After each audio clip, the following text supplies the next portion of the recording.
ఇప్పుడే పెడతాను. ఆ మకర కుండలుడు ఎక్కడున్నా సరే వాడిని హతమారుస్తాను. పిల్లలైన నా కోసం చిగురించే నీ జీవితాన్ని శిథిలం చేసుకోకు తండ్రి. అమ్మా, కన్న తల్లిగా నా కోసం నీవు పడే ఆవేదన నాకు తెలుసమ్మా. కానీ కర్తవ్యాన్ని గుర్తించిన కొడుకుగా నా బాధ కూడా నీవు అర్థం చేసుకోమ్మా. నా గురించి నీవు భయపడకు. నీ ఆశీర్వాదం ఉంటే నేను ఏదైనా సాధిస్తాను. నన్ను దీవించి పంపమ్మా. మహారాణి వీరమాత సందేహించక దీవించి ఆశీర్వదించడానికి కూడా నచ్చుకోను.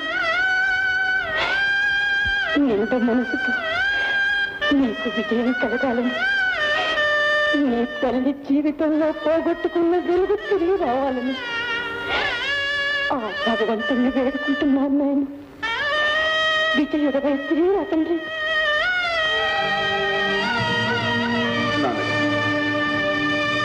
నాయన, జీవితంలో మేం చేసుకున్న పుణ్యం అంటూ ఏదైనా ఉంది, అదే నిన్ను రక్షిస్తుంది. లేదా రాజా, ఈ రక్షాబంధం నీ దగ్గర ఉన్నంత వరకు నీవు అజేయుడు.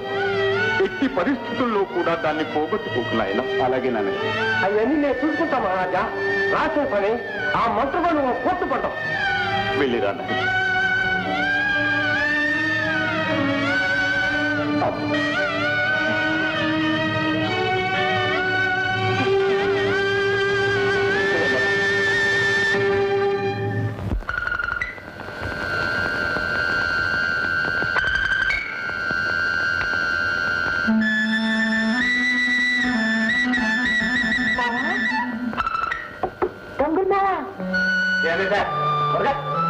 ఏంటి బాగుంది ముద్దు నిద్ర?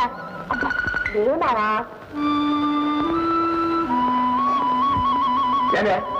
ఇదిగో నలుగురిలో కూడా ఇట్టా జరుగుతావు. అందుకే నువ్వంటే నాకు ఇష్టం ఉండదు. లేకపోతే నువ్వంటే నాకు ఎంతో ప్రేమ. మామ తలుపుతీ మామ. ఈ వెన్నెల్లో అలా అలా ఆ తోటలోకి. అబ్బా, నాకు సిగ్గేస్తుంది మామ. నువ్వు తలుపుతీ మావా. దారికి ఇదే ఉంటుందా?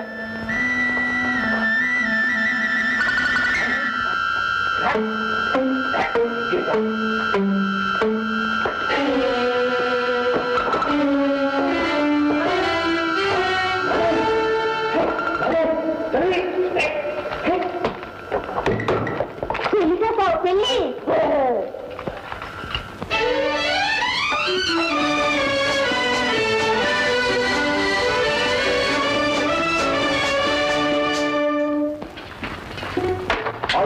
ఎవరు హోటల్లోకేం పని? ఎన్ని మొహాలు. నేనెవరు మీకేం తెలుసు? నా కోట్లో నాకు కాక నీకేం పని? నీ కోట? అవును, రాజసింగ్ గారు ఉండేది ఈ కోట్లమేగా? అవును, ఆయనే మా యువరాజు గారు. అయితే ఇంకే మన కోటే. అసలు నేను తెలివి తక్కువ దాన్ని. రాణినేయండి, మీతో ఎవరు వేసి కూర్చున్నాను. రాణివా?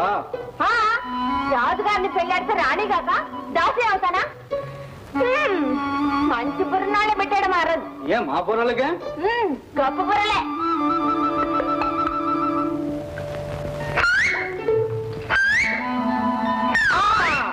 ఇప్పుడు చెప్పండి, బొమ్మ బుర్స? అది కాసా వరహ? కాసే కాదరా వరహ.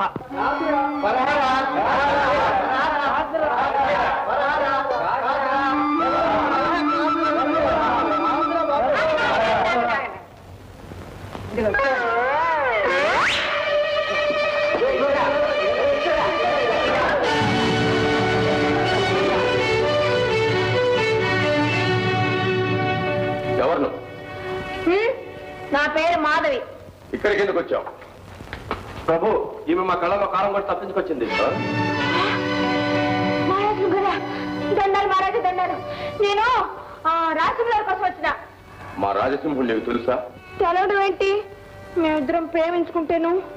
మరేమో రాజా కోటకెళ్ళి నాకు రాణివాస పల్లకి పంపిస్తాడు. రాజా రాకపోయే తెలుకల్లా నేనే వచ్చేసిన. మా రాజా నిన్ను ప్రేమించాడా? అసంభవం. ప్రమాణ పూర్తిగా చెప్తున్నాను మహారాజా. పోనీ మా రాజా నిన్ను ప్రేమించినట్టు ఆనవాలు ఏమైనా ఉందా? ఆనవాలు అంటే? గుర్తు. గుండెల్లో గుబులు పుట్టుకొచ్చేయాలా? గుర్తొడిగే అవకాశం ఏడుంటుంది మహారాజా. అయినా నా రాజా నా దగ్గరికి వస్తే నాకు మర్చిపోద్ది. గుర్తు అడిగేది.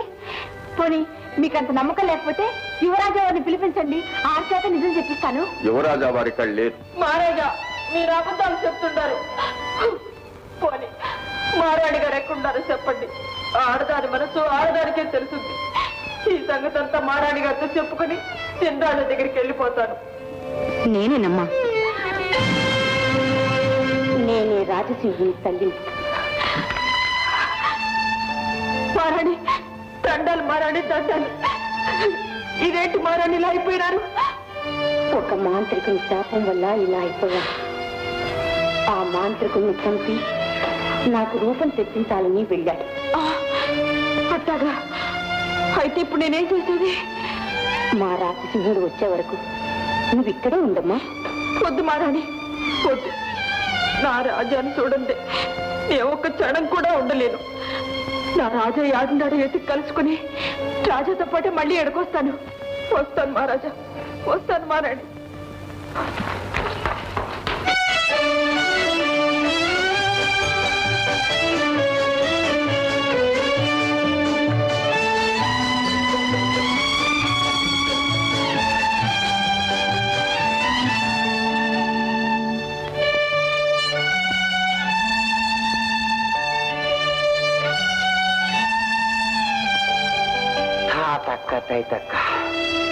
చిన్నసామే, ఇంత పెద్ద పట్టణంలో ఒక్క మనిషి కూడా కనబట్టలేదు. ఏంటబ్బా చిత్రంగా ఉంది. అదే నాకు అర్థం కావట్లేదు. అయితే ఈ రేత్రికి మన పని శివరాత్రినా? చిన్నసామే ఆకలి ఎత్తాను. చిన్నసామే నీకు ఎప్పుడు ఆకలి కూడావే. ఇందు మూలముగా సమస్తమైన వారికి తెలియజేయడమేమనగా, రాకుమారి వచ్చే వేళయింది. ఎవరు బయట ఉండి ప్రాణాలకు ముప్పు తెచ్చుకోవద్దని జాగ్రత్తగా ఉండవలసిన హెచ్చరిక చేయడమైనదో. ఏమిటి నిబంధన? మీ రాకుమారిని ఎవ్వరూ చూడకూడదా? ఏ అంత పెద్ద అంతకట్ట? అందగతి కాదు నాయన, అంతకి ఎదుట పడ్డ వాళ్ళని ఎమకలు ఇచ్చుకుంటుంటుంది. అయ్యి బాబాయ్, పాపం పరదేశంలాగా ఉన్నారు. చిన్నసామే నేరపోయి వచ్చి ఈ ఊరు వచ్చి పడ్డాం. పచ్చిన సార్ ఎవరన్నా పోయి తాకాల్చుకున్నాం. నేనుండగా నీకేం భయం లేదు.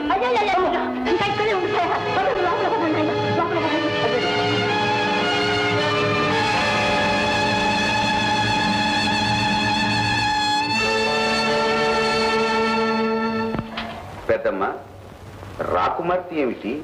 జంతువుల్ని మానవుల్ని భక్షించడం ఏమిటి? ఏం చెప్పను నాయన, అదంతా ఒక పెద్ద కథ. ఈ దేశాన్ని పాలించే ధర్మపాల మహారాజుకే ఒక్కగాని ఒక్క కూతురి వాసవిదేవి. అపురూప సౌందర్యవతి, సుగుణవతి. ఆమెకు లక్షణంగా పెళ్లి చేయాలనుకున్నాడు ఆ మహారాజు. ఇంతలో వసంతోత్సవం వచ్చింది. ఊరవతల ఆరామ మందిరంలో ఆ పగలంతా ఆడి పాడి కోటకు చేరుకుంది. ఆ రాత్రి నుంచే ఈ నరభక్షణ మొదలుపెట్టి ఇలా మారిపోయింది నాయన. ఆమె ఎందుకు ఇలా మారిందో ఎవ్వరూ తెలుసుకోలేదు. తెలుసుకోవాలని ఎంతో ప్రయత్నం చేశారు మహారాజు. ఎందరో భూత వైద్యుల్ని, జ్యోతిషుల్ని, మహావీరుల్ని రప్పించారు. కానీ ఏ ఒక్కరూ కూడా ఏమీ తేలేకపోయారు, ఏమీ తెలుసుకోలేకపోయారు.